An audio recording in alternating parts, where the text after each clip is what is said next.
कि आज धर्म रेडीमेड हो गया है।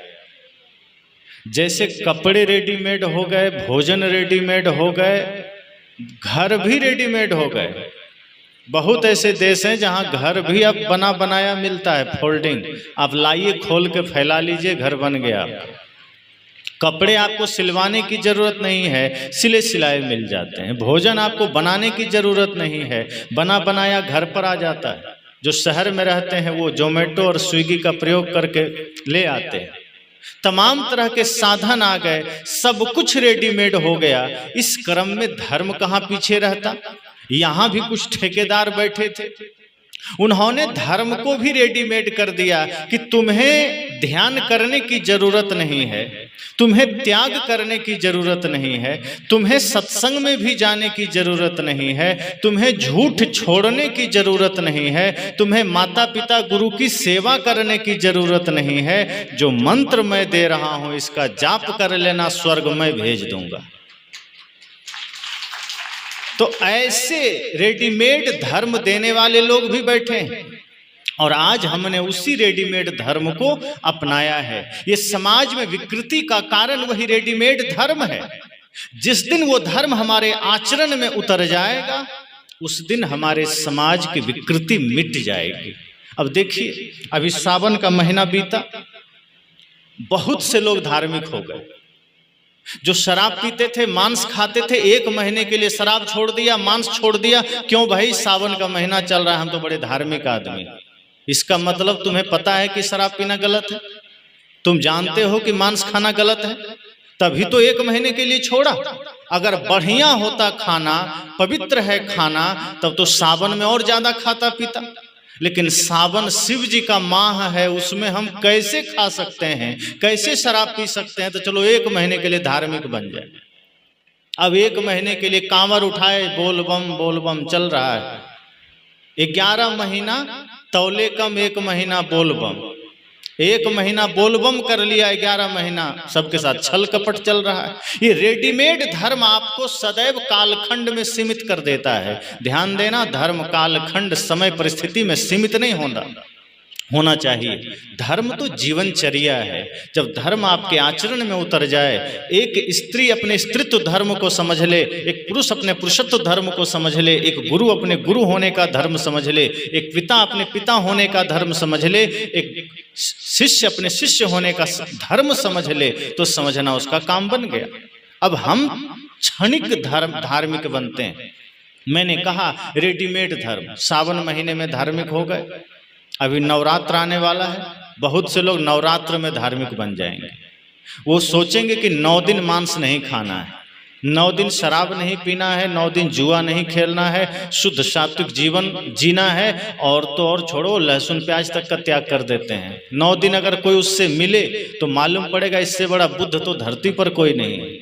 लेकिन 10वें दिन कहीं उसका दर्शन हो गया तो पता चलेगा कि इससे बड़ा राक्षस धरती पर कोई नहीं है। क्योंकि जितना बकरा बकरी वो काटता है कि मृत्यु को भी शर्म आ जाए, हत्या को भी, हिंसा को भी शीश झुकानी पड़ जाए, उसे भी शर्मिंदगी झेलनी पड़ जाए कि ये आदमी कर क्या रहा है। ये 9 दिन के लिए धार्मिक बन गया था, इस 1 महीने के लिए धार्मिक बन गया। और बहुत लोग हैं जो सुबह 1 घंटे के लिए धार्मिक बन जाते हैं। कहीं मंदिर दिख गया, 1 घंटे बैठे, पूजा किए, घंटी हिलाए, और बाहर आए तो लोगों के साथ छल कर रहे हैं, कपट कर रहे हैं, लूट रहे हैं, माता पिता का अनादर कर रहे हैं। संतों ने कहा ये क्षणिक धार्मिक होना जीवन के लिए खतरा है, क्योंकि इसका अर्थ इतना ही है कि हमने धर्म का अर्थ ही नहीं समझा। हमने जैसे ही धर्म को, सत्संग को समय काल खंड में बांटा, उसके अधीन किया, हमने धर्म की समग्रता को खो दिया, हम उसकी अखंडता को खो दिए। धर्म समग्र है। जैसे सूरज को कोई बांध सकता है क्या? हवा को कोई बांध सकता है? हवा को हिंदू समाज में देवता माना गया, मुसलमान तो देवता नहीं मानते। तो भारत के तरफ से जो हवा पाकिस्तान जा रही है, क्यों जा रही है? हवा देव को तो सोचना चाहिए भाई हम तो हिंदुओं के देवता हैं, पाकिस्तान हम ना जाएं, बिना लड़े ही 1 दिन में सब मर जाएंगे, इतना लफड़ा ही नहीं होगा। लेकिन हवा की समग्रता को कैद नहीं किया जा सकता। सूरज की समग्रता को कैद नहीं किया जा सकता, पृथ्वी की समग्रता को कैद नहीं किया जा सकता। हमारी नासमझी है, हम सीमाएं खड़ा कर लेते हैं, लेकिन वो सीमाएं कितनी बार बनती बिगड़ती है। जिस जमीन को आज अपना जमीन आप कहते हैं, क्या वो सदा आपके नाम है? क्या आपके पहले वो लाखों लोगों के नाम चढ़ चुकी है और आगे पता नहीं कितने लोगों के नाम चढ़ेगी। वो एक भ्रम हमें रहता है कि अभी मेरी प्रॉपर्टी, आगे किसकी होगी पता नहीं। तो हवा की समग्रता, अग्नि की समग्रता, सूर्य की समग्रता को कालखंड में कैद नहीं किया जा सकता। ऐसे ही अगर कोई धर्म को जाति में, संप्रदाय में, समय में, काल में, खंड में कैद करना चाहता है, इसका अर्थ इतना ही है वो धर्म को जानता ही नहीं। उसने धर्म को भी सिर्फ संप्रदाय का ही एक रूप जाना है, उसने ज्ञान को भी मतपंथ का एक छोटा सा सूत्र जाना है, जबकि धर्म भी सूरज की भांति है। जिसे उसका प्रकाश चाहिए उसे खुद बाहर आना होगा। हम सब यहाँ बैठे हैं, अभी किसी को ठंडी लगने लगे और उससे लगे कि मुझे सूरज का प्रकाश चाहिए, तो सूरज अंदर प्रवेश करके आपको दर्शन देगा कि आपको कमरे से बाहर जाना होगा? वो तो उदय है, प्रवाहित है, अपनी ऊर्जा, अपनी रोशनी बिखेर रहा है। अगर आपको चाहिए तो ये दरवाजे, खिड़कियां छोड़ करके, ये मकान छोड़ करके सड़क पर आपको आना होगा, खुली आकाश में आना होगा। धर्म की समग्रता सूर्य की भांति अपना रोशनी, अपनी किरण मानवता के लिए बिखेर रहा है। अगर हमें धर्म का रोशनी चाहिए तो मतपंथ की दीवारों को, खिड़कियों को, संप्रदाय के मकान को त्याग करके सत्य के धरातल पर खड़ा होना पड़ेगा, तब जाकर के धर्म की समग्रता हमें पता चलेगी। और वो धर्म क्या है? इंसानियत, प्रेम, सत्य, अहिंसा, करुणा। धर्म न दूसर सत्य समाना, सत्य के समान कोई दूसरा धर्म नहीं है। सदगुरु कहते हैं जहां दया तहां धर्म है, जहां दया है वहीं धर्म है। और दया कहाँ है? जहां अहिंसा है। इसलिए अहिंसा परमो धर्म भी कहा गया है, या परम धर्म श्रुति विदित अहिंसा भी कहा गया है। और ये हमारे जीवन में नहीं है। अब आप सोचिए, कोई आदमी 1 घंटे के लिए अहिंसा व्रत ले ले, 23 घंटे वो हिंसा में जी रहा है, आप उसे धार्मिक कहेंगे क्या?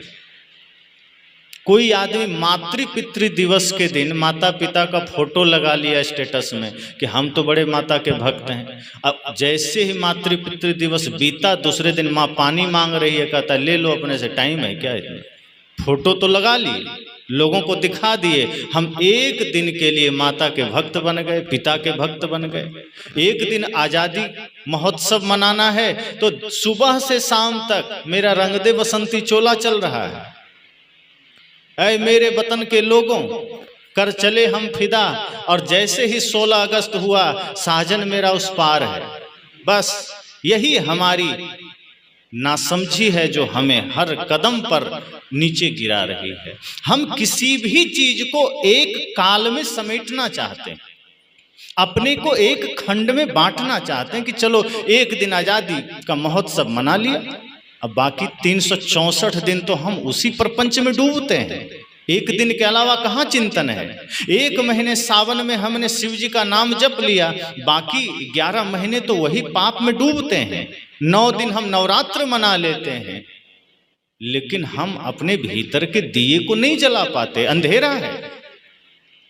हम तमाम पाखंड बाहर करते हैं। अभी गणेश चतुर्थी बीता, जगह जगह लोग त्योहार मना रहे हैं, कोई बात नहीं, मनाइए, जिनकी जहां आस्था है मनाइए, सबको आजादी है।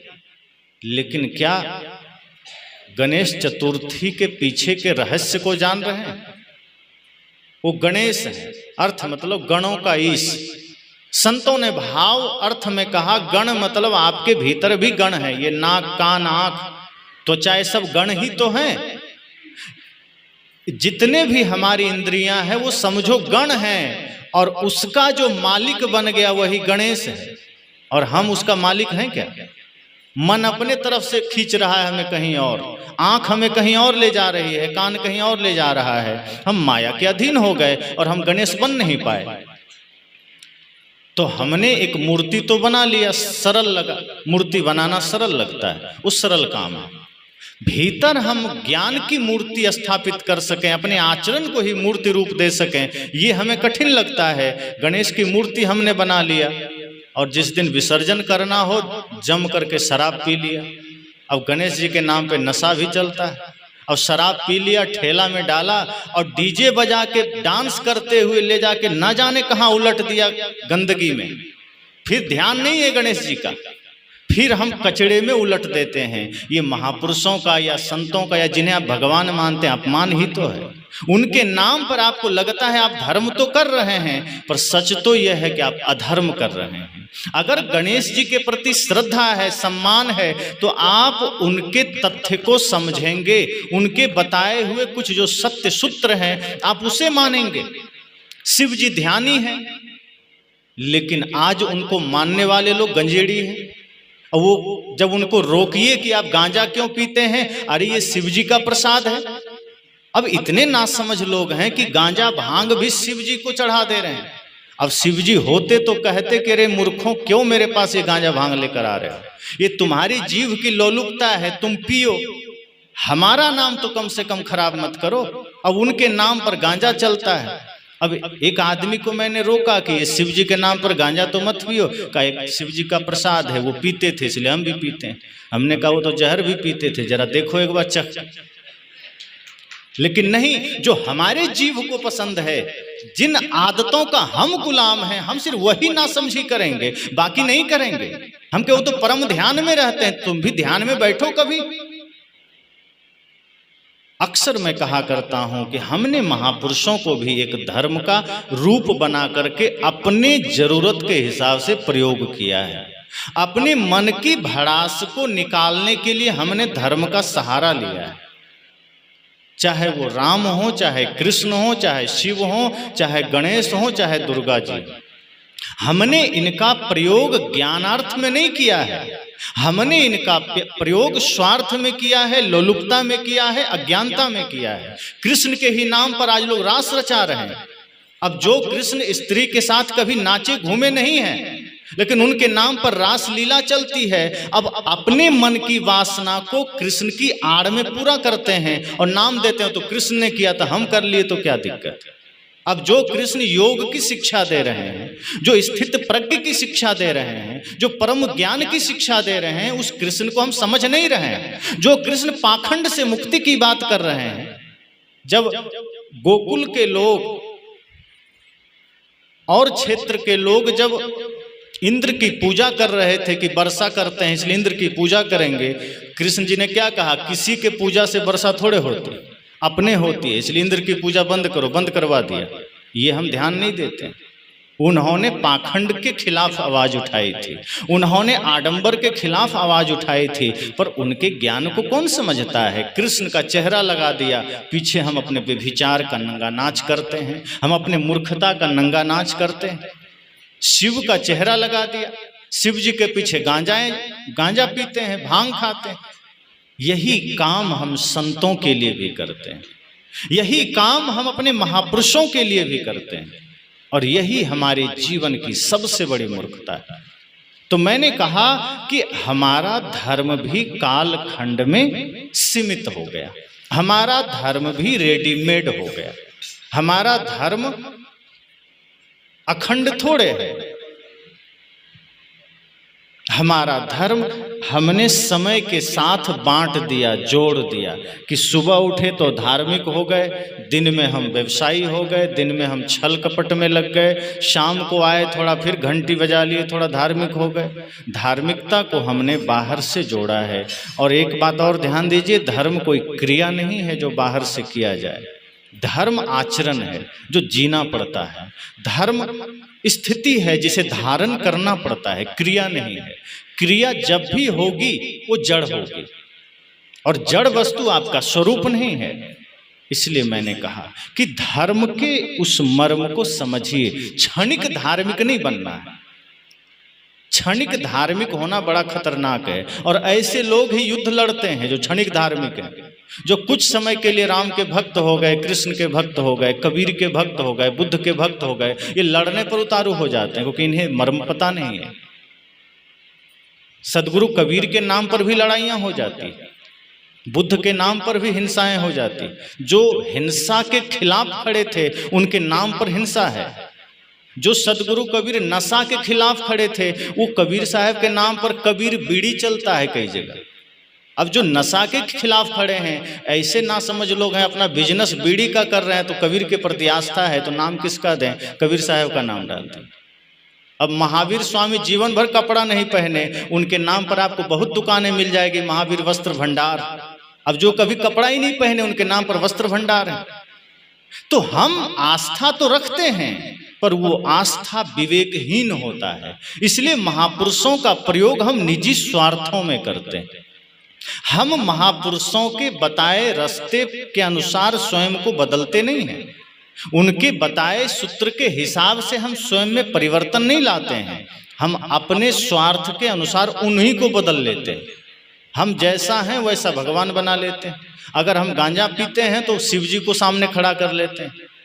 अगर मांस खाने वाले हैं तो काली माता का रूप बना लेते हैं कि उनको तुम हिंसा हो, बलि चढ़ता है, उनको बलि दी जाती है तो हम भी खा लेते हैं।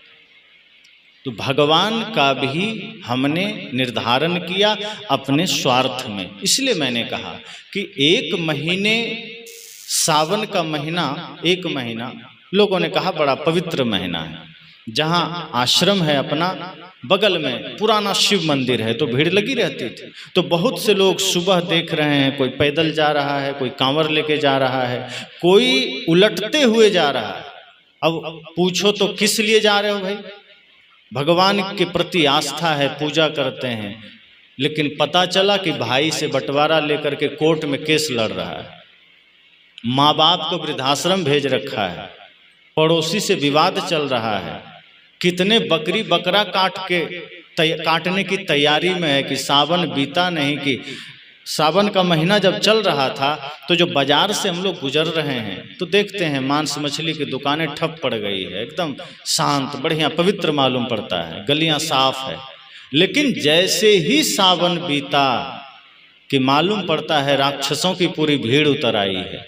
अब वे वही लोग हैं जो कल तक कांवर उठा रहे थे, ये वही लोग हैं जो कल तक बोलबम कर रहे थे। मैं सिर्फ शिव की बात कर रहा हूं, इसका मतलब ये बात सिर्फ शिव की नहीं है या शिव भक्तों की नहीं है, ये बात सबकी है। सदगुरु कबीर के नाम पर भी हम यही करते हैं। जिस प्रेम और जिस आदर्श की शिक्षा सदगुरु ने दिया, हम उनके नाम पर भी यही करते हैं। थोड़ा सा मान्यताओं में फर्क पड़ा, हम आपस में विरोधी बन जाते हैं, हम एक दूसरे के विरोध में खड़े हो जाते हैं। किसी ने कहा सदगुरु कबीर आकाश से उतरे, और किसी ने कह दिया नहीं वो जन्म लिए, दोनों में तलवारें खिंच जाती। अब हम ये भूल जाते हैं कि चाहे वो आकाश से आए चाहे जन्म लिए, भाई आए तो धरती पर, और आए क्यों? ज्ञान देने। आए क्यों? प्रेम की शिक्षा देने। वो प्रेम हम ले नहीं रहे हैं, वो कैसे आए इस पर हमारी चर्चा चल रही है। अब हम ट्रेन से आए कि प्लेन से आए ये महत्वपूर्ण नहीं है, हम आपके बीच आ गए हैं ये महत्वपूर्ण है, लेकिन हम इस पर नहीं सोच रहे हैं। अब आपस में झगड़ा चल रहा है, नहीं स्वामी जी तो ट्रेन से आए, एक का नहीं प्लेन से आए। अब दोनों लाठी लेके खड़े हो गए। अरे भाई पैदल ही आए, क्यों लड़ना? जरूरी क्या है वो समझना है। तो हमारी समस्या ये है कि हम अपने जीवन को दिखाना भी चाहते हैं कि हम धार्मिक हैं। हम लोगों के बीच हम ये नहीं दिखाना चाहते कि हम चोर लुटेरे हैं, डाकू हैं। हम अपनी छवि भी सुधारना चाहते हैं, लेकिन हम मन के इतने गुलाम होते हैं कि बुरी आदतें छोड़ नहीं पाते।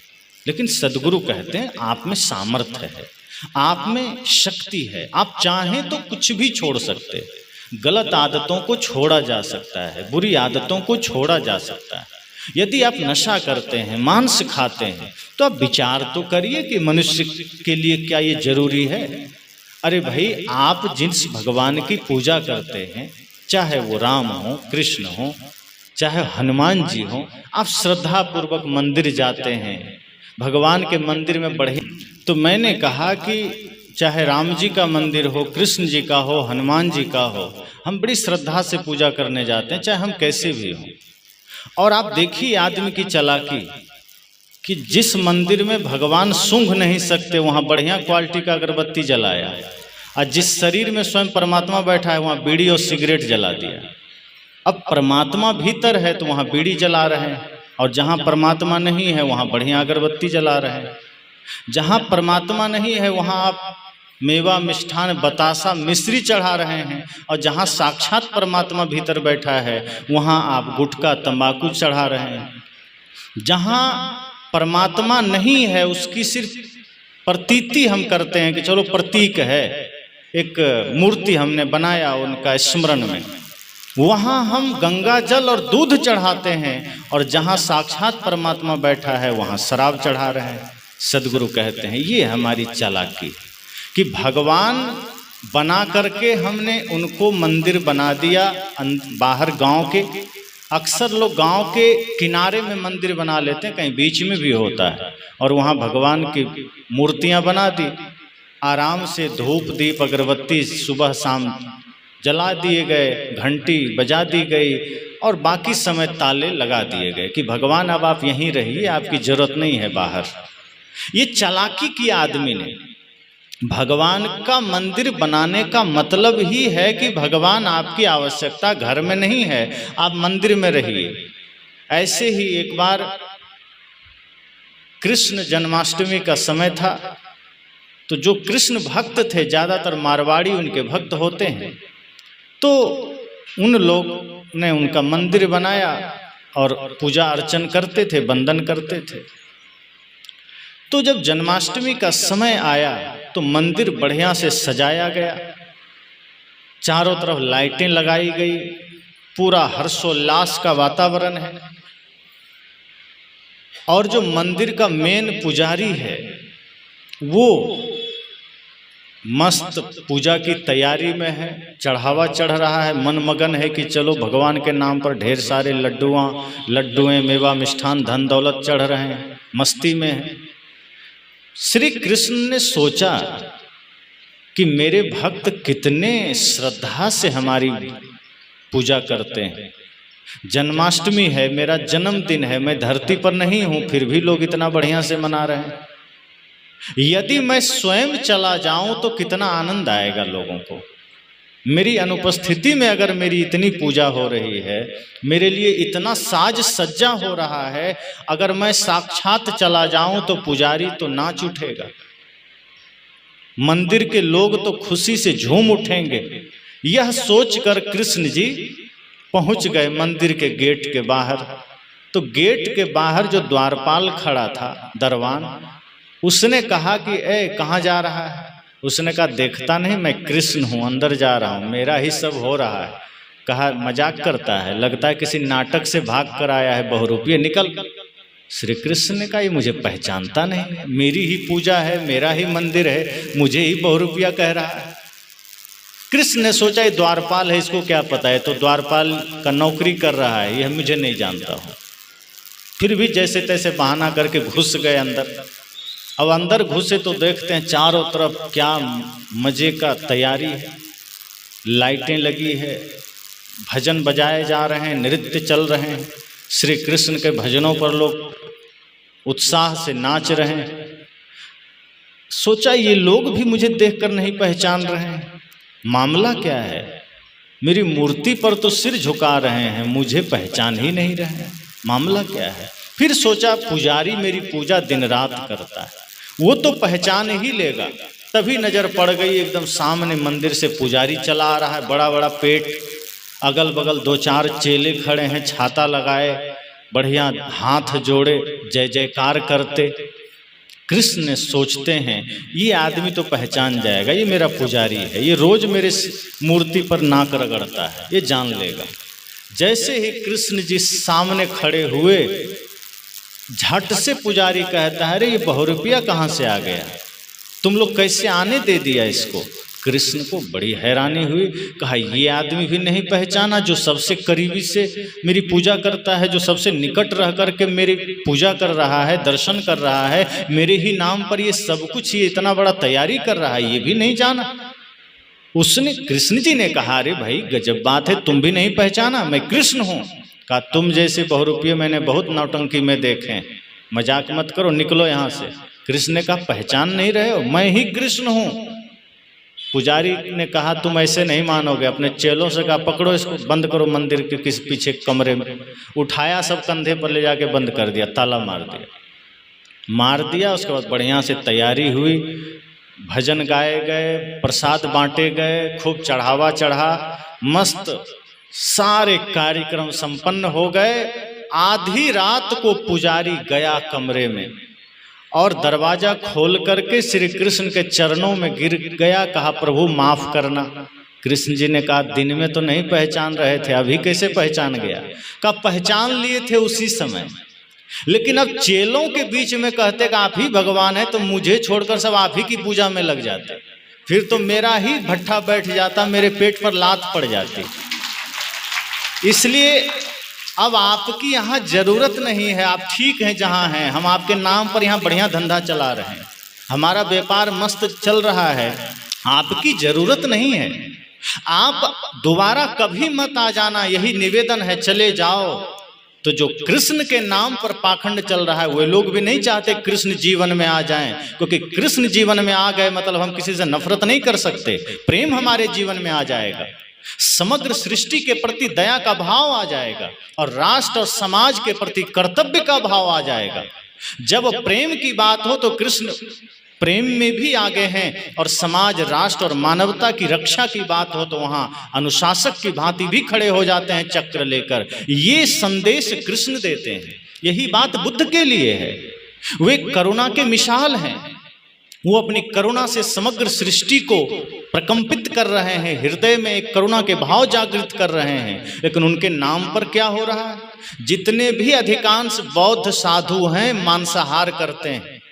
कुछ दिन पहले मैं श्रावस्ती में था, हमारे धीरेन्द्र साहब भी साथ थे, तो जब मैं वहां गया देखा तो अधिकांश बौद्ध साधु गुटखा खाए हुए पाए गए, तंबाकू खा रहे हैं, कोई गुटखा खा रहे हैं, अब मांसाहार तो करते ही होंगे। मैं हैरान हुआ कि बुद्ध के अनुयायी गुटखा खा रहे हैं, और ये गुटखा और तंबाकू बीड़ी का प्रचलन कबीरपंथियों में भी है, बुद्धों में बस नहीं है। और ये हमारा दुर्भाग्य है। ये मैंने जो शुरू में कहा कि धर्म को हमने कालखंड में लिया कि चलो हम थोड़े देर के लिए धार्मिक हो जाते हैं। जब बुद्ध के मूर्ति के सामने गए धार्मिक हो गए, जब सदगुरु कबीर के सत्संग में गए धार्मिक हो गए। एक आदमी सत्संग में आया और वो कोना में किनारे में बैठकर कोने में बीड़ी जलाया। संत ने कहा भैया कम से कम सत्संग की तो मर्यादा करो, बीड़ी क्यों पीते हो? वो झट से निकल के कमरे के बाहर चला गया, वहां पीने लगा। कहा तुमको मना किया गया? कहा आपकी बात मान लिए, सत्संग भवन में नहीं पी रहे हैं, बाहर पी रहे हैं। कहा मतलब यह है कि बीड़ी गलत है, तुम कहीं भी पियो। पर वो सत्संग भवन में आया तो सत्संगी बन गया, घर में गया तो गृहस्थी बन गया, बाजार में गया तो बाजारू बन गया, शराब के दुकान पर गया तो शराबी बन गया, जुए के अड्डे पर गया तो जुआरी बन गया, मंदिर गया तो पुजारी बन गया। साहब कहते हैं ये नासमझी के सिवा कुछ भी नहीं है। धर्म को कालखंड में मत विभक्त करना। धर्म तो 24 घंटे जीने की साधना है, प्रक्रिया है। जब आपका मन निर्मल हो, आपका वचन निर्मल हो, आपका कर्म निर्मल हो, आपकी आंखें पवित्र हो। लेकिन हम अभक्ष खाए चले जा रहे हैं। आज हमारा पूरा समाज नशा में डूबा है। ये अलग बात है कि धार्मिक वे लोग भी कहीं मंदिर दिख जाए तो हाथ वो भी जोड़ लेते हैं, लेकिन शराब छूट नहीं सकती। शराब पिएंगे, नशा करेंगे, मांस खाएंगे। आप स्वयं से जरा पूछिए तो कि ये किस लिए। कई लोग कहते हैं क्या करें, हम आदत से लाचार हैं, छूट नहीं सकता। अब संकल्प लेने से हम बुराई छोड़ सकते हैं, लेकिन हम छोड़ना भी तो नहीं चाहते हैं। कोई संत अगर ज्ञान की बात करें, नशा दुर्व्यसन छोड़ने की बात करें, तो जो नशा करने वाले लोग हैं दूर से भड़क जाते हैं कि वहाँ क्या जाना। अब जब आप आएंगे ही नहीं, आपको प्यास भी लगी है और कुआं पर आप जाना भी नहीं चाहते हैं, तो कुआं चल के थोड़े जाएगा। संत आपके गांव नगर द्वार में आ गए, आपके मोबाइल तक आ गए, आप सुनना ही नहीं चाहते, तो जीवन की बुराई मिटेगी कैसे? जीवन की समस्याएं मिटेगी कैसे? संत तो निरंतर ज्ञान की धारा प्रवाहित कर रहे हैं। तमाम संतों के श्रीमुख से आप ज्ञान सुनते रहते हैं। जरूरत है उस ज्ञान को जीवन में उतारने की।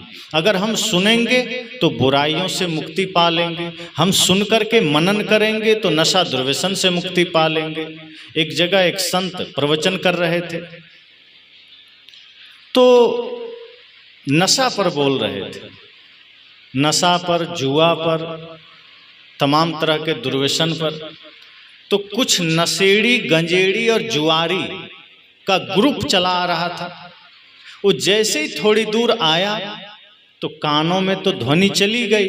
तो उसने जब सुन लिया कि गांजा नहीं पीना चाहिए, शराब नहीं पीना चाहिए, बीड़ी नहीं पीना चाहिए, जुआ नहीं खेलना चाहिए, तो वो सब लोग कहा कि अरे क्या जाके करोगे, ये तो अब बाबा जी ठीक नहीं है, ये तो गांजा, बीड़ी और शराब और जुआ का विरोध कर रहे हैं, हम सब वही काम करते हैं, चलो हटो छोड़ो। तो संत की नजर पड़ गई, दूर से देखा कि कुछ युवा आ रहे हैं, मेरी बात सुन के लौट गए। तो संत समझ गए कि लगता है ये नशा करने वाले लोग हैं, मेरी नशा की बात सुन के लौट रहे हैं। उनको लग गया कि ये जुआ खेलने वाले लोग हैं, मैंने जो जुआ पर बोला है उसको सुनकर लौट गए। तो संत थोड़ा तेज दिमाग के थे, उन्होंने कहा इसको बुलाएंगे नहीं तो ये सीखेगा कैसे? जब बीमारी ही चली जाएगी, बीमार लोग ही नहीं आएंगे तो हम दवा किसको देंगे? ये स्वस्थ लोगों का इलाज थोड़े करना है, बीमारों का ही इलाज करना है, और बीमार तो पहले ही भाग रहा है। तो संत ने थोड़ा लालच दिया। संत ने कहा देखो बीड़ी तो नहीं पीना चाहिए, पर सुबह एक बार पी लेने में कोई हर्जा नहीं। तो जो बीड़ी पीने वाला था वो सुना का लगता है बाबा जी बढ़िया है, हमारे ही काम का है, चलो चलते हैं, हम बीड़ी पीते हैं, ये बीड़ी पीने का समर्थन कर रहा है, एक बार सुन लें। वो लौट गया।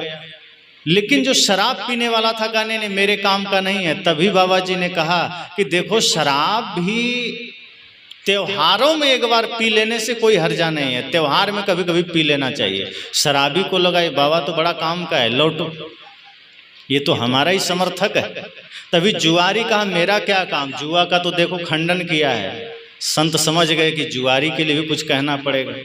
तो संत ने कहा कि जुआरी जो जुआ खेलते हैं उसको खेलना नहीं चाहिए, लेकिन कभी कभार होली आदि में, दिवाली में खेल लिया तो कोई हर्जा नहीं है। जुआरी कहता है बाबा जी बड़ा काम का है, चलो। अब तीनों आके बैठ गए। तब बाबा जी ने और गजब की बात कही, कहा देखो जो बीड़ी पिएगा उसको कभी कुत्ता नहीं काटेगा। उसको लगा ये तो और गजब की बात है, बीड़ी पिएगा तो हमको कुत्ता नहीं काटेगा। वो कहा तब तो हम बढ़िया करते हैं। उसके बाद संत ने कहा कि जो शराब पिएगा वो कभी बूढ़ा नहीं होगा। उसके बाद संत ने कहा जो जुआ खेलेगा उसके घर में कभी डाका नहीं पड़ेगा। अब तीनों बैठ गए, हाथ जोड़ के कहा इनसे बढ़िया गुरु तो आज तक नहीं मिला, बहुत बढ़िया। उसके बाद संत ने अपनी बातें रखी, सभा समाप्त हुई।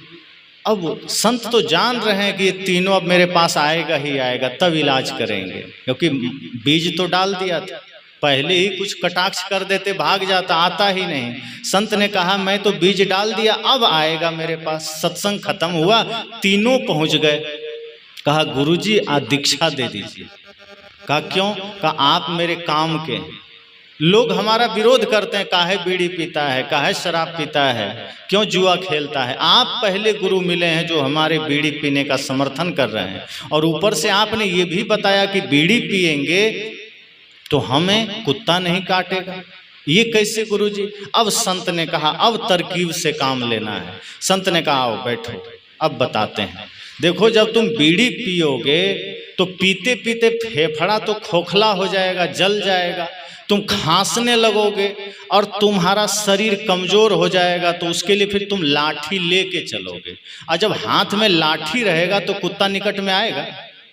कहा नहीं, कहा तो तुमको कुत्ता कभी नहीं काटेगा, जाओ। अब वो जो आदमी सोचा था कि बड़ा बढ़िया काम हम कर रहे हैं, समझ गया, इशारे से समझ गया, तरकीब से समझ गया कि इसका मतलब फेफड़ा हमारा खत्म हो जाएगा, इसका मतलब जवानी में ही लाठी लेके चलना पड़ेगा, तभी तो कुत्ता नहीं काटेगा। वो आदमी बैठ गया, आंसू बहने लगा कि हम तो पाप में थे, गुरुजी माफ करना, हम तो उल्टा ही समझ के आए थे, लेकिन आज सीधा ज्ञान हो गया। अब जो दूसरा था शराबी, उसे लगता है हम पर भी कुछ ऐसा ही प्रहार होने वाला है। वो कहता है गुरुजी आपने कहा शराब पिएंगे तो कभी बूढ़ा नहीं होंगे, ये कैसे?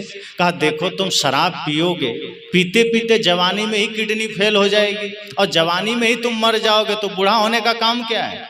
तुम जवानी में राम नाम सत्य तुम्हारा हो जाएगा, तो बूढ़ा काहे के लिए होगे, इसलिए तुम्हारा भी काम। अब वो भी सिर झुका दिया, कहा गुरुजी हम अपने जीवन के सत्य को समझ गए कि शराब स्वास्थ्य के लिए ठीक नहीं है, हम आदतवश पी तो रहे हैं, आदत के गुलाम होकर के नशा कर तो रहे हैं, लेकिन ये हमारे अर्थ का नुकसान कर रहा है, ये हमारे चरित्र का नुकसान कर रहा है, ये हमारे शरीर का नुकसान कर रहा है। संत ने कहा कि शराब का बोतल सामने रख करके प्रश्न पूछना कि आज तक हमने तुम्हें पिया है, तुमने भला किया है क्या मेरा? तो शराब खुद कहेगी भला तो नहीं किया, लेकिन तुम्हें अस्पताल का चक्कर लगवा दिया है, तुम्हें समाज में अपमानित कर दिया है और तुम्हारे शरीर को खोखला कर दिया है, अब तुम कभी भी खो दोगे, फिर आप नहीं पी सकते। तंबाकू को हाथ में लीजिए और प्रश्न करिए कि तुमसे मुझे कुछ भला हुआ? तंबाकू खुद कहेगी भला क्या हो सकता है। अरे एक साधारण सी बात है, जो लार आपके भोजन को पचाता है, तंबाकू तो उसे भी बाहर फेंकने के लिए मजबूर कर देती, गुटखा उसे भी बाहर फेंकने के लिए मजबूर कर देती है, वो भला आपका क्या करेगी? वो भी कहती है हम समय के साथ आपके जबड़ों में कैंसर तो उतार सकते हैं, भला क्या कर सकते हैं? समय के साथ हम आपका समाज में अपमान तो कर सकते हैं, भला क्या कर सकते हैं? संत ने कहा इसलिए शराब जीवन के लिए खतरनाक है, सामाजिक दृष्टिकोण से भी, आर्थिक दृष्टिकोण से भी और धार्मिक दृष्टिकोण से भी। अगर कोई शराबी है तो मैं चैलेंज करके कहता हूं, अगर आप शराब पीते हैं, अपने बच्चे को शराब पिलाना पसंद करेंगे क्या? अगर आप उसे पसंद कर रहे हैं, आपको लगता है शराब बढ़िया है और आपको पता चल जाए कि मेरा बेटा शराब की दुकान पर एक बार खड़ा बस हो गया है, आप सोच नहीं सकते कि आप क्या करेंगे। उस दिन आपको 440 वोल्ट का झटका लगेगा। एक लड़का स्कूल में पढ़ रहा था, मित्रों ने उसका कहा कि मेरे पिता डॉक्टर हैं, मैं डॉक्टर बनूंगा। और जो लड़का की बात हो रही है, उस लड़के का पिता उस एरिया का नंबर 1 शराबी था। तो दूसरे मित्र ने कहा मेरे पिता वकील हैं, मैं वकील बनूंगा। मेरे पिता इंजीनियर है, तीसरे ने कहा मैं इंजीनियर बनूंगा। अब उसका नंबर आया, अब वो क्या कहता, मेरे पिता 1 नंबर के शराबी हैं, मैं शराबी बनूंगा। वो चुप रह गया। बाकी तीनों ने कहा तुम भी तो कहो। कहा बस मैं चलता हूँ। घर आया, रोने लगा। पिता ने कहा क्या हुआ? कहा आपके वजह से मेरा अपमान हो गया। कहा क्या? कहा मेरे 3 मित्र हैं, तीनों के पिता डॉक्टर इंजीनियर वकील हैं, सबने अपना अपना संकल्प लिया है कि मेरे पिता डॉक्टर हैं, मैं डॉक्टर बनूंगा, वकील हैं, वकील बनूंगा, इंजीनियर है, इंजीनियर बनूंगा। मैं क्या कहता, मेरे पिता शराबी हैं, मैं शराबी बनूंगा। आपके वजह से आज मेरा सिर झुक गया। पहली बार उस बाप को होश आया कि बाप भी कारण बन सकता है अपने पुत्र के भ्रष्ट होने का, अपमानित होने का, उसे मानवता के श्रेणी से गिर जाने का। और एक पिता अगर तंबाकू खा रहा है, एक पिता अगर शराब पी रहा है, तो आप सिर्फ नहीं पी रहे हैं, आप अपने पुत्र के भविष्य की हत्या कर रहे हैं, आप उसके भविष्य के निर्माण को ध्वस्त कर रहे हैं। अगर आप संस्कारी नहीं बन सकते तो आप उम्मीद मत करिए कि आपका बेटा संस्कारी बनेगा। अगर आप अश्लील गीतों पर नाचेंगे और आप उम्मीद करेंगे कि आपका बेटा बुद्ध बनकर ध्यान करेगा, तो ये सपना ही देखिए, ये हकीकत नहीं हो सकता है। अगर अपने बेटे में बुद्धत्व देखना है, अगर अपने बेटे में राष्ट्रभक्ति देखनी है, तो आपको भी उस कदर बन जाना होगा। एक पिता को भी अपने जीवन में वो बदलाव लाने होंगे। तो अगर आप पिता हैं तो संकल्प लीजिए, और नहीं है, होने वाले हैं तो भी संकल्प लीजिए कि आपकी कोई भी गंदगी आपके संतान के भविष्य को नरक न बना दे। तो संत ने कहा कि तुम शराबी हो, जरा होश में आ जाओ। जरा ध्यान में आ जाओ कि तुम शराब पी तो रहे हो, लेकिन तुम्हारे वजह से तुम्हारे परिवार का भी नुकसान तो हो रहा है। दिन रात तुम्हारे माता पिता पत्नी परेशान रहते हैं, पता नहीं शराब पीकर किस नाली में गिरा होगा, पता नहीं कब कौन चढ़ के कुचल के चला जाए। अपमान हो रहा है सो अलग। आदमी कहता है गुरुजी मैं बड़ा गरीब आदमी हूँ, सत्संग नहीं करा सकता, लेकिन शराब पीने के समय आदमी कभी नहीं कहता मैं बड़ा गरीब आदमी हूँ, शराब नहीं पी सकता। वो शराब के समय अमीर बन जाता है। एक रिक्शा चलाने वाला भी रोज एक बोतल शराब पीने का सामर्थ्य पैदा कर लेता है, लेकिन उसे कहिए बच्चे को बढ़िया स्कूल में पढ़ाओ, क्या करें हम तो बड़ा गरीब हैं, तो शराब पीने में अमीर हो गया तुम। शराब के लिए तुम कहां से कर लिया जुगाड़? अपना भविष्य बिगाड़ा, अपना शरीर बिगाड़ा, बच्चे का भविष्य बिगाड़ा। एक व्यक्ति को मैंने कहा स्वास्थ्य ठीक नहीं है, थोड़ा फल खा लिया करो, थोड़ा दूध ले लिया करो। उसने कहा मैं बड़ा गरीब आदमी हूँ। तभी उसके पिता ने कहा गुरुजी मत पूछिए, ये रोज एक बोतल शराब पीता है। मैं कहा एक बोतल शराब में तुम्हारा दूध और फल दोनों आ जाएगा। शराब पीने में तुम्हारी गरीबी कहाँ चली गई? सत्संग करवाने में तुम्हारी गरीबी आ जाती है, अच्छा काम करने में गरीबी आ जाती है, बेटे को पढ़ाने में गरीबी आ गई, और तुम जो नरक के रास्ते पर चल रहे हो, तुम जो हिंसा के मार्ग पर चल रहे हो, नशा के मार्ग पर चल रहे हो, वहां तुम अंबानी बन जाते हो। संत ने कहा इसलिए अपने जीवन को होश में लाओ, ये शराब तुम्हारे हित का नहीं है, ये तुम्हारे। और आदमी शराब पीता क्यों है? आदतवश। कई लोग कहते हैं गम भुलाने के लिए, कुछ लोग कहते हैं टेंशन है उसे भुलाने के लिए, कुछ लोग कहते हैं झगड़ा हो गया उस गम से थोड़ी देर दूर रखने के लिए। अरे तो उसके लिए सत्संग करो, 24 घंटे नशा टेंशन मुक्त आप हो जाएंगे। शराब आपको टेंशन मुक्त नहीं करता है, शराब आपको टेंशन से थोड़े देर के लिए ओझल कर देता है, वो आपकी चेतना को दबा देती है। शराब में वो पावर है कि बुद्धि से आपको थोड़ा कनेक्शन काट देती है, मूर्छा में ले आती है। अब आप मूर्छा में हैं तो टेंशन नहीं है। ऐसा थोड़े है कि अब यहाँ कूड़ा लाकर आप रख दें और मैं सफेद चादर ढक दूं तो कहें कूड़ा खत्म हो गया। अरे वो दिखाई देना बंद हो गया है, कूड़ा अंदर मौजूद है, और एक आध दिन छोड़ दो तो भीतर से दुर्गंध आना शुरू हो जाएगी। समझदार आदमी वो है जो ऊपर से कपड़ा नहीं ढकता है, कूड़ा ही निकाल के फेंक देता है। तो हम जीवन के दुखों को शांत करने के लिए नशा का सहारा ले रहे हैं। नशा ही करनी है, गुरु भक्ति का नशा करो। ये नशा चढ़ गई तो उतरेगी नहीं, और सदा टेंशन से आप मुक्त हो जाएंगे, सदा दुखों से मुक्त हो जाएंगे। संत ने कहा इसलिए शराब मत पीना। इतना देर में वो जो जुआड़ी था वो तो कांप रहा है, लगता है मेरा पता नहीं क्या होगा। लेकिन उसने कहा गुरुजी आप तो कहे हमारे घर में कभी डाका नहीं पड़ेगा, इसका क्या रहस्य है? कहा अरे मूर्ख, तुम जुआ खेलते खेलते धन दौलत जमीन गहना जेवर सब हार जाओगे तो चोर तुम्हारे घर में आके गीता पाठ करेगा? क्या करेगा आके? भाई चोर तो उसी के घर में आएगा जिसके घर में धन है। कुछ भी सोने चांदी आभूषण तो होना चाहिए चुराने के लिए। तुम तो जुआ में सब हार जाओगे, कुछ बचेगा ही नहीं, तो वो आके क्या करेगा? इसलिए तुम्हारे घर में कभी डाका नहीं पड़ेगा। वो भी जाग गया। कहा गुरुजी आपने बिल्कुल सत्य कहा, मेरे जीवन में आज से इसी क्षण से मैं संकल्प लेता हूं कि जुए के नाम से भी अब मैं दूर रहूंगा, परहेज करूंगा। जुआ से दूर हो गया। संत ने तरकीब निकाली कि समस्या तो लोगों के मन में है, लेकिन बहुत लोग समस्या के समाधान का रास्ता नहीं खोज पाते। प्यास तो है लेकिन बहुत लोगों को प्यास का ही पता नहीं चलता, तो पानी कहां से खोजे?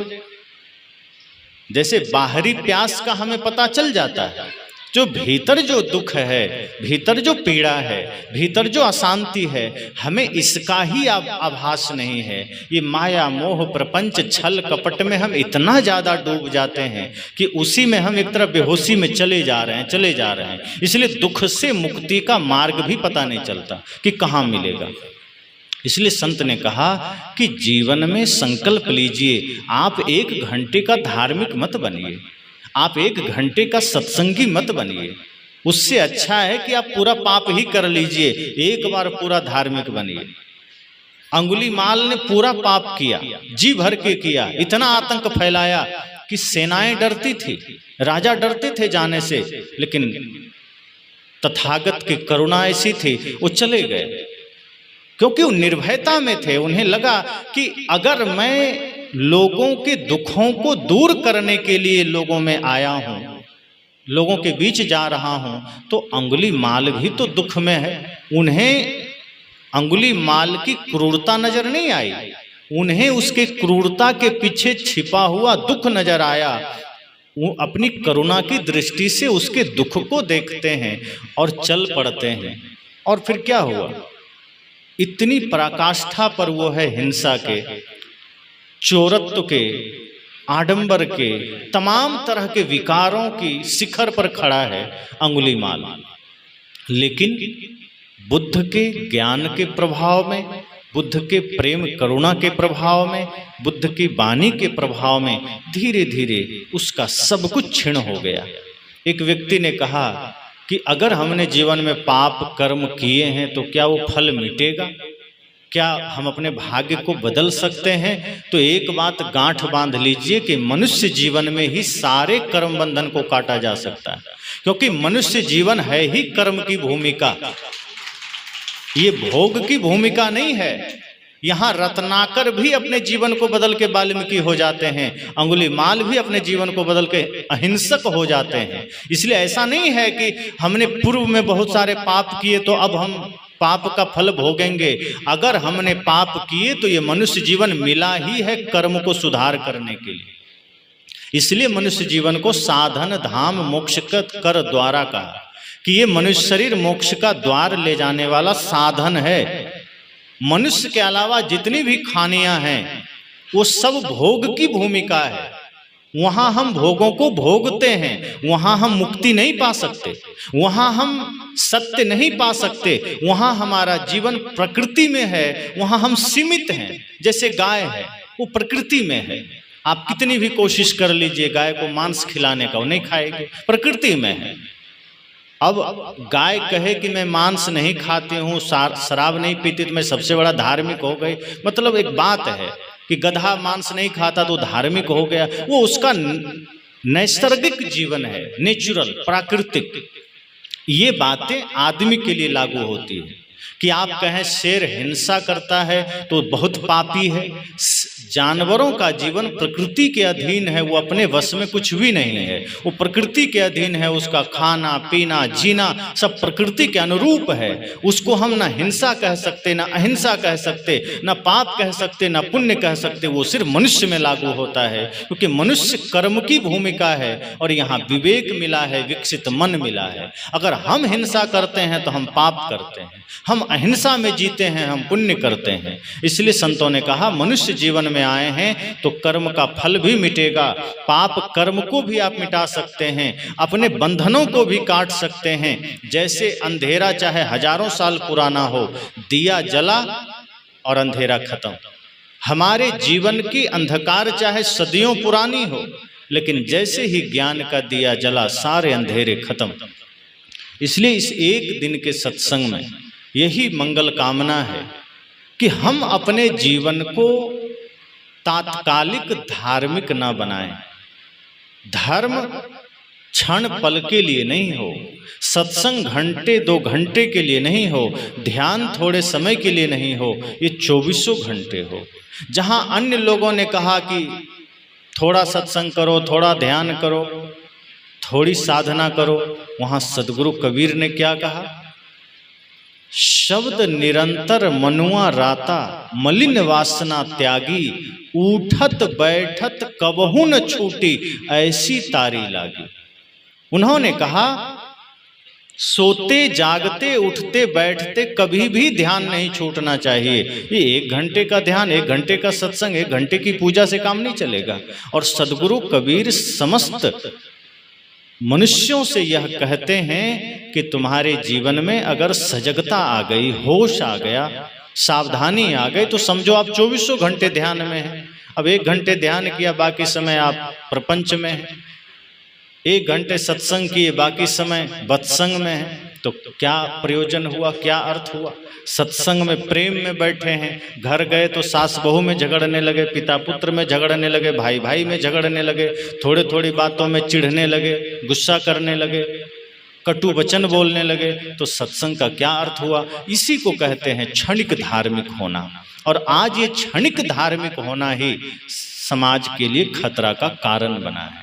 ये क्षणिक धार्मिकता ही हमारे समाज के लिए विध्वंस का कारण बना है। हमारे बच्चे जो बिगड़ते चले जा रहे हैं, हमारे बच्चे, हमारा समाज जो बिखरता चला जा रहा है, इसका सबसे बड़ा कारण है हमारा तात्कालिक धार्मिक। संतों का जोर रहा है कि आप धार्मिक ऐसा बनिए कि 24 घंटे धार्मिक रहिए, क्षण क्षण में नहीं बदलिए अपने मन को। श्वास श्वास में नाम लूं, वृथा श्वास न खोए, ना जाने श्वास का आवन होई न हो। कि श्वास श्वास में उस नाम को हम न भूलें। हम श्वास श्वास में हम नाम कहाँ याद रखते हैं, अर्थात गुरु का नाम, गुरु का ज्ञान, सत्य वचन हम भूल जाते हैं। और जब गुरु का नाम भूल जाते हैं तो दुनिया याद आने लगती है, संसार याद आने लगता है, फिर प्रपंच याद आने लगता है। इसलिए सदगुरु कहते हैं इस संसार में आप आए हैं मुसाफिर की तरह, थोड़े दिन का मेला है, कब किसको कहाँ जाना हो कोई नहीं जानता। एक पिता पुत्र को भी बिछुड़ना हो जाता है। कई बार ऐसा होता है कि पिता से पहले पुत्र का जाना हो जाता है, इतना नश्वर जीवन है। छोटे भाई को पहले जाना हो जाता है, कभी पत्नी पहले चली जाती है, कभी किसी भी व्यक्ति का कब बिछुड़ना हो जाए कोई नहीं जानता। सदगुरु कहते हैं इतना अवश्यंभावी ये जीवन है, इतना नश्वर यह जीवन है, इतना क्षणभंगुर यह जीवन है, फिर भी आप इसे नशा, दुर्व्यसन, छल, प्रपंच, चोरी में लगा रहे हो, फिर भी आप इसे पाप में लगा रहे हो, फिर भी आप इसे अत्याचार में लगा रहे हो। सावधान हो जाइए, जीवन बड़ा कीमती है, ये पवित्र है जीवन। बचपन से जीवन कैसा मिला था? पवित्र मिला था।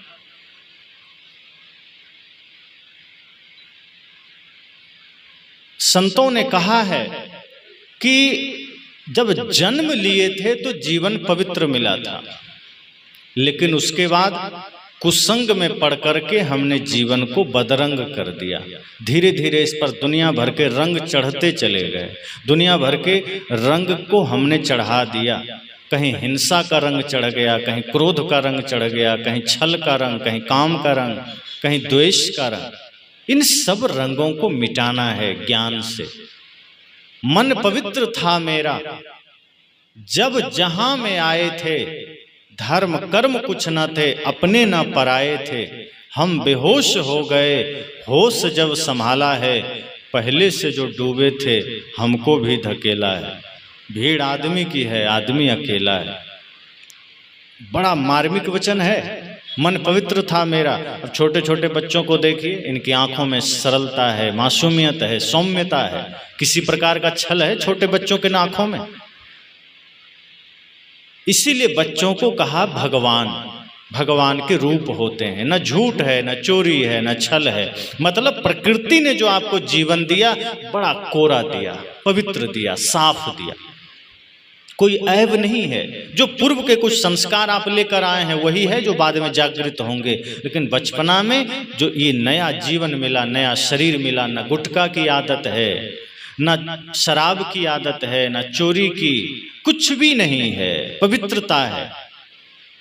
बचपन में दांत मोती के जैसे हैं, लेकिन बाद में कुसंग में पड़ करके गुटखा, तंबाकू, बीड़ी खाते पीते दांत को ऐसा कर लिया जैसे ये जो अलकतरा होता है, सड़क बनता है, लगता है वो सब दांत में लगा लिया गया है। आदमी ऐसा दांत को कर लिया। प्रकृति ने दिया था साफ सुथरा दांत, अनार के दाने की तरह, जो एक सफेद सफेद अनार होता है, चमकता है, मोती की तरह। और धीरे धीरे कुसंग में पड़कर हमने दांत को बना दिया कबाड़ खाना। जैसे कूड़ादान में सब कुछ डालिए तो उसमें दाग लग जाता है, इसी तरह से जो मन में आया मुंह में डालते गए, जो मन में आया डालते गए। अब पूजा भी चल रही है और नशा भी चल रहा है। हमने भगवान के अनुसार जीवन को बनाया ही नहीं, हमने संतों के अनुसार जीवन को बनाया ही नहीं। हमने मंदिर का जीवन अलग रखा, सत्संग का जीवन अलग रखा, ध्यान का जीवन अलग रखा, और जो हम जीते हैं वो अलग कर लिए। उसमें हम नशा भी कर रहे हैं, चोरी भी कर रहे हैं, छल भी कर रहे हैं। हम ये समझ ही नहीं पाए कि बचपना से हमको इतना सुंदर प्रकृति ने जीवन दिया, हम उसको लौटाएंगे कैसा।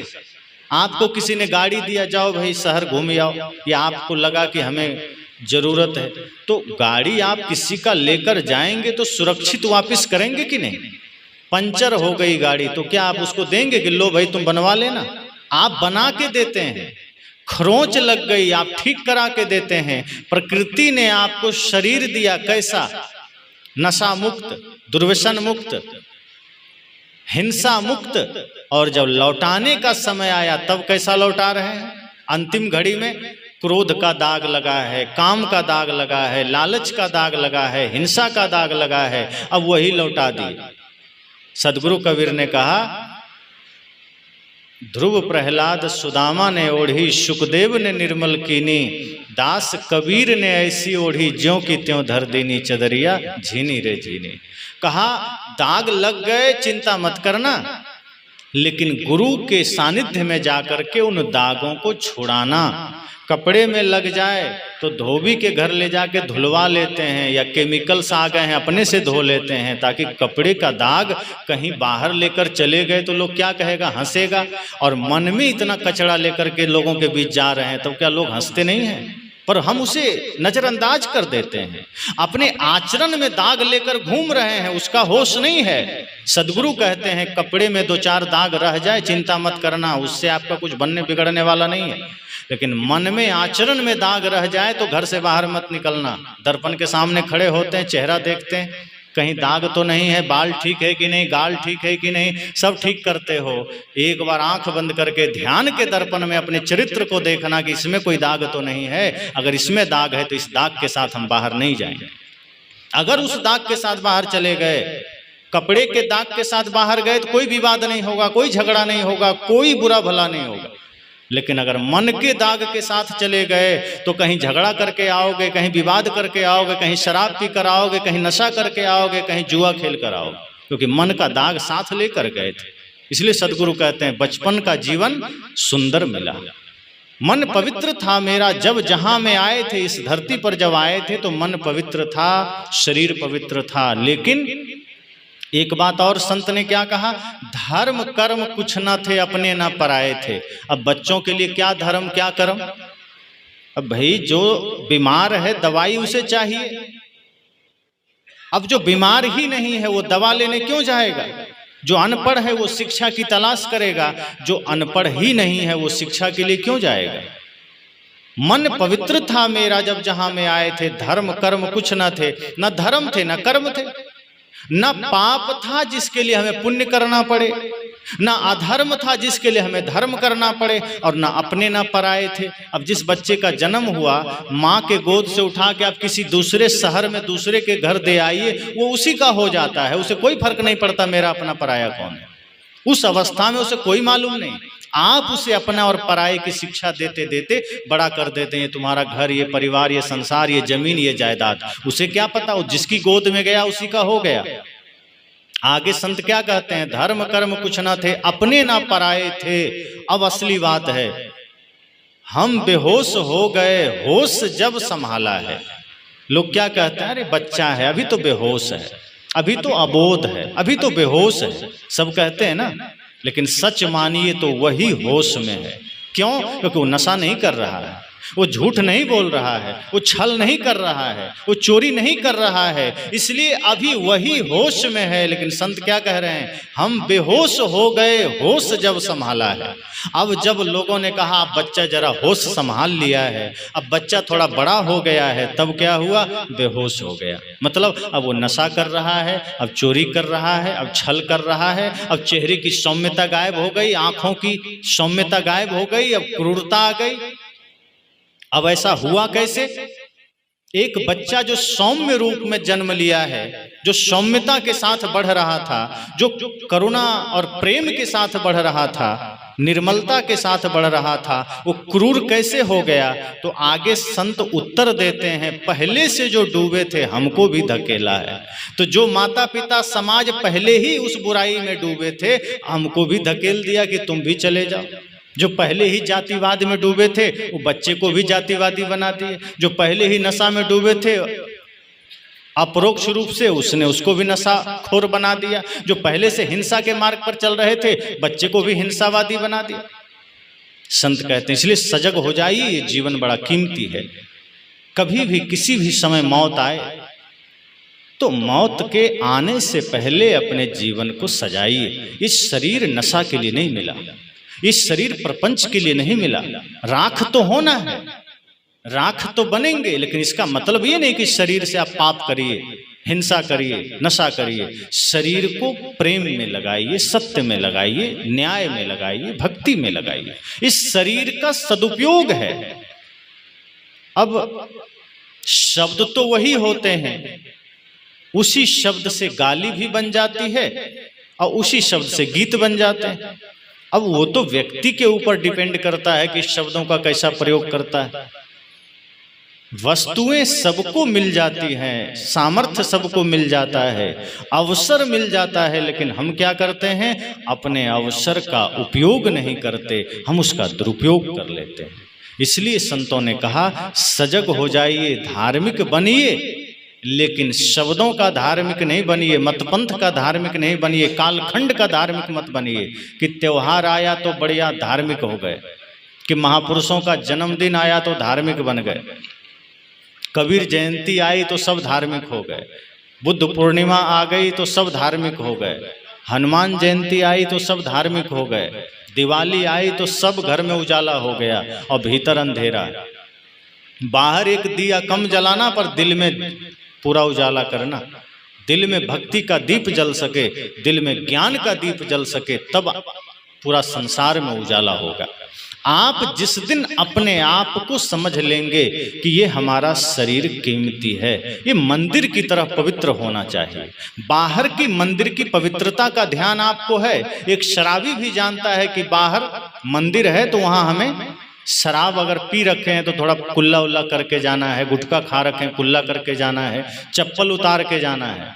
लेकिन जब आप अपने शरीर को कचड़ा खाना बना देते हैं तो बाहर आप कितने भी यत्न कर लीजिए, बाहर आप कितने भी ढोंग कर लीजिए, सदगुरु उसे कहते हैं कि फिर वो आदमी नरकगामी ही बनेगा, वो फिर सत्य के मार्ग नहीं जा सकता, वो फिर शांति के मार्ग में नहीं जा सकता। आप सबसे पहले अपने घर को मंदिर बनाइए, अपने देह को मंदिर बनाइए। बाहर का मंदिर तो ठीक है, कभी आप गए नहीं गए, पूजा किए नहीं किए, गांव में है कभी चले गए, ठीक है, ताला बंद है। अब मैंने कहा था ना कि भगवान को हमने मंदिर में बंद कर रखा है, चालाकी किया कि चलो भगवान तुम वहीं रहो। अब कबीर साहब के भी मंदिर बनने लगे, बुद्ध के मंदिर बनने लगे, राम कृष्ण के तो बन ही रहे। हमने भी उन्हें बंद कर दिया, ताला मार दिया, किताबों को लाल कपड़ा में लपेट के कहीं अलमारी में रख दिया। और रामायण लोग कब पढ़ता है? कोई त्योहार आया तो खोल के रामायण पढ़ लेता है। कभी कोई महीना 2 महीना में पाठ करना हुआ तो बीजक खोल के पढ़ लिया। लेकिन बाकी दिन क्या पढ़ता है? अखबार। बाकी दिन क्या सुनता है? गाना। संत कहते हैं आप जब इस तरह के कृत्य करते हैं कि भगवान का उपयोग सिर्फ मंदिर तक सीमित कर देते हैं तो उनका ज्ञान, उनका आचरण आपके दिल में नहीं आ पाता। मैं तो लोगों से कहता हूं कि आप अपने हृदय को ही पवित्र मंदिर बनाइए, तभी महापुरुषों का यहाँ निवास होगा। अगर आपने बाहर मंदिर बना के वहाँ भगवान को बिठा दिया तो आपके हृदय में फिर राक्षस आके बैठेगा और तभी आप पाप करेंगे। फिर आप माँ के साथ दुर्व्यवहार करेंगे, पिता के साथ दुर्व्यवहार करेंगे, और यही जीवन के लिए सबसे बड़ा खतरा है। यह शिक्षा लेनी है कि समय चाहे थोड़ा मिले, एक घड़ी आधी में पुनियाद, तुलसी संगत साधु की कटे कोटि अपराध। वो चाहे थोड़ा ही समय मिले सत्संग का, वो समझना वो अमृत का काम करता है। जागने वाला एक घटना से भी जाग जाता है, और जिसको नहीं जागना है वो जन्मों से सत्संग सुने कुछ फर्क नहीं पड़ता।